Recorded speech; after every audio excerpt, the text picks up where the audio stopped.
राधे राधे दोस्तों मेरे चैनल पर आपका हार्दिक स्वागत है। दोस्तों, यदि मेरी ये वीडियो आप यूट्यूब चैनल पर देख रहे हैं तो मेरे चैनल को सब्सक्राइब कीजिए, वीडियो को शेयर, लाइक और कमेंट कीजिए।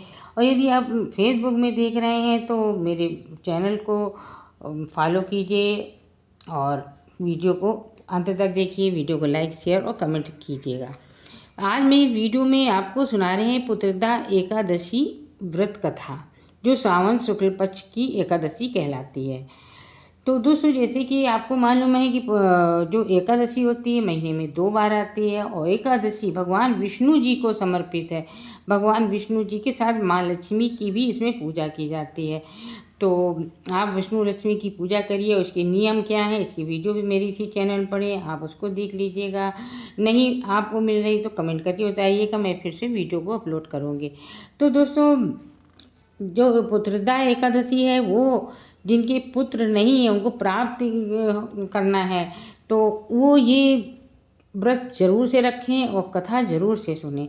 और ये जो पुत्रदा एकादशी होती है अपने जिसके संतान है उसकी आयु लंबी होने के लिए व्रत रखा जाता है। तो यदि आपके पुत्र को कोई बीमारी वगैरह है, कुछ है, तो आप इस एकादशी को जरूर से व्रत रखें। एकादशी के एक दिन पहले से ये व्रत चालू हो जाता है। एक दिन पहले से ही आप प्याज, लहसुन, चावल आदि बहुत सी चीज़ें हैं जो नहीं खाई जाती उनको मत खाइएगा। और दूसरे दिन भी जब पारण करते हैं उस दिन भी हम व्रत के नियम को लागू रखते हैं, तो उस दिन भी प्याज, लहसुन वगैरह नहीं खाना चाहिए। तो पुत्रदा एकादशी के दिन आप ब्रह्म मुहूर्त में उठें और भगवान जो आपके पास भगवान विष्णु जी की जो मूर्ति वगैरह हैं तो उनको स्नान कराइए। शुद्ध जल या गंगा जल या पंचामृत से स्नान कराइए। पीले वस्त्र पहने, पीले फूल वगैरह अर्पित करें। नहीं पीले फूल मिल रहे हैं तो आप लाल फूल भी चढ़ा सकते हैं। तो इस तरह से अपना फलाहार का भोग लगाएं और दिन भर पूरे दिन आप भगवान विष्णु का जाप करते रहिए। इस दिन भगवान विष्णु के मंत्र है, विष्णु सूक्त का पाठ है और इस विष्णु सहस्त्र नाम का पाठ जरूर से करना चाहिए। चलिए हम आपको सुनाते हैं पुत्रदा एकादशी व्रत कथा। बोलो भगवान विष्णु की जय हो। कथाओं का आनंद लेते हुए अर्जुन बोले, हे भगवान, ये रोचक और महापुण्यदायी कथाएं सुनकर मेरे आनंद की सीमा नहीं है और मेरी उत्सुकता बढ़ती ही जा रही है। हे मधुसूदन, अब कृपा करके आप मुझे श्रावण मास के शुक्ल पक्ष की एकादशी की कथा सुनाएं। इस एकादशी का क्या नाम है, तो इसके व्रत की विधि क्या है, इसमें किस देवता की पूजा की जाती है और इसका व्रत करने से क्या फल मिलता है। श्री कृष्ण जी बोले, हे पार्थ, सावन मास के शुक्ल पक्ष की एकादशी की कथा के श्रवण मास से ही अनंत यज्ञ का फल मिलता है। हे अर्जुन, द्वापर युग के प्रारंभ में महिष्मती नाम की एक नगरी थी। उस नगरी में महाजित नाम का एक राजा राज्य करता था। वह पुत्रहीन था, इसलिए वह सदैव दुखी रहता था।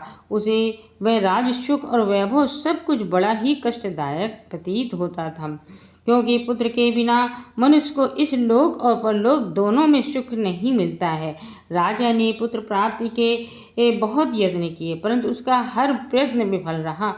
जैसे जैसे राजा महाजित वृद्धावस्था की ओर बढ़ता जा रहा था, वैसे वैसे उसकी चिंता भी बढ़ती जा रही थी। एक दिन उसने अपनी सभा को संबोधित करके कहा, मैंने अपने जीवन में कोई पाप किया है और न ही अन्यायपूर्वक प्रजा से धन ही एकत्रित किया है, न ही कभी प्रजा को सताया है और न कभी देवता और ब्राह्मणों का अपमान ही किया है। मैंने प्रजा को सदैव पुत्र की तरह पाला है, कभी किसी से द्वेष नहीं किया, सबको एक समान माना है। मेरे राज में कानून भी ऐसे नहीं है जो प्रजा में अनावश्यक भय पैदा करें। इस प्रकार धर्मयुक्त राज करने पर भी मैं इस समय भारी दुख पा रहा हूँ। इसका क्या कारण है, मेरी समझ में कुछ नहीं आ रहा है। आप इस पर विचार करें कि इसका क्या कारण है और क्या इस जीवन में मैं इस दुख से मुक्त हो सकता हूँ। राजा के इस दुख के समाधान के लिए मंत्री आदि वन को गए, ताकि वहाँ जाकर किसी ऋषि मुनि को राजा की व्यथा बताकर कोई समाधान पा सके।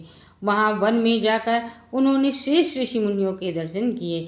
उस स्थान पर वयोवृद्ध और धर्म के ज्ञाता महर्षि लोमस भी रहते थे।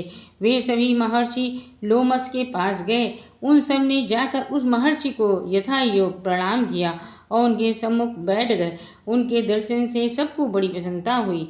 वे सब उनसे निवेदन करने लगे, हे देव, हमारे अहोभाग्य है कि हमें आपके दर्शन का सौभाग्य प्राप्त हुआ।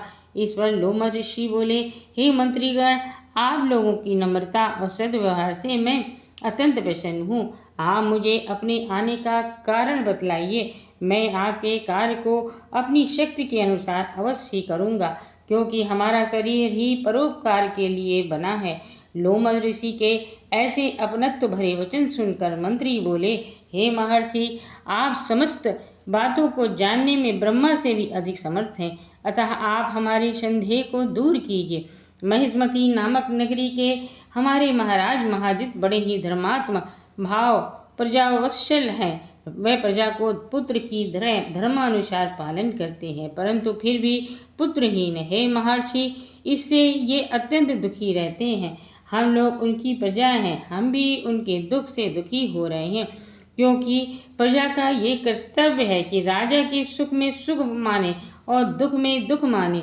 हमको उनके पुत्रहीन होने का अभी तक कारण प्रतीत नहीं हुआ, इससे हम आपके पास आए हैं। हम अब आपके दर्शन करके हमको पूर्ण विश्वास है कि हमारा कष्ट अवश्य ही दूर हो जाएगा, क्योंकि महान पुरुषों के दर्शन मात्र से ही प्रत्येक कार्य की सिद्धि हो जाती है। अतः अब आप हमें बताने का कष्ट करें कि किस विधि से हमारे महाराज पुत्रवान हो सकते हैं। हे महर्षि, यह आपका हम पर व हमारे राज्य की प्रजा पर बड़ा ही उपकार होगा। ऐसी करुणा प्रार्थना सुनकर लोमस ऋषि नेत्र बंद करके राजा के पूर्व जन्मों पर विचार करने लगे। वह कुछ पलों बाद विचार करके बोले, हे श्रेष्ठ पुरुषों, ये राजा पिछले जन्म में अत्यंत उद्दंड था तथा बुरे कर्म में किया करता था। उस जन्म में वे एक गांव से दूसरे गांव में घूमा करता था। एक बार ज्येष्ठ मास के शुक्ल पक्ष की एकादशी के दिन की बात है। यह 2 दिन से भूखा था। दोपहर के समय एक जलाशय पर जल पीने गया। उस स्थान पर एक उसी समय ब्याई हुई गाय जल पी रही थी। राजा ने उसको प्यासे ही भगा दिया और स्वयं जल पीने लगा। हे भद्रजनों, इसीलिए राजा को ये दुख भोगने पड़ रहे हैं। एकादशी के दिन भूखा रहने का फल ये हुआ कि इस जन्म में वह राजा है और प्यासी गाय को जलाशय से भगाने के कारण पुत्रहीन है।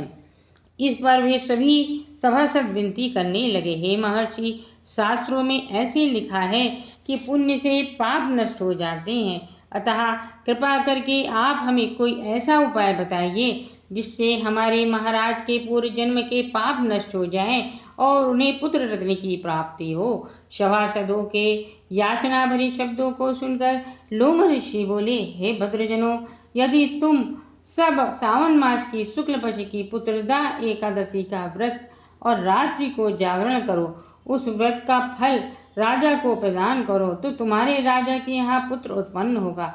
राजा के समस्त दुख नष्ट हो जाएंगे। यह उपाय सुनकर सभी सभासदों ने महर्षि को कोटि कोटि धन्यवाद दिया तथा उनका आशीर्वाद लेकर अपने राज्य में लौट आए। तत्पश्चात उन्होंने लोमस ऋषि की आज्ञानुसार पुत्रदा एकादशी को विधिपूर्वक व्रत किया और द्वादशी को उसका फल राजा को दे दिया। उस पुण्य के प्रभाव से रानी ने गर्भ धारण किया और 9 महीने के पश्चात ही उसके अत्यंत तेजस्वी पुत्र रत्न पैदा हुआ।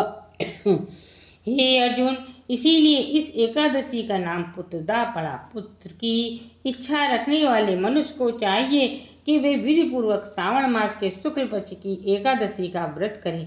इस व्रत के प्रभाव से इस लोक के सुख और परलोक में स्वर्ग मिलता है।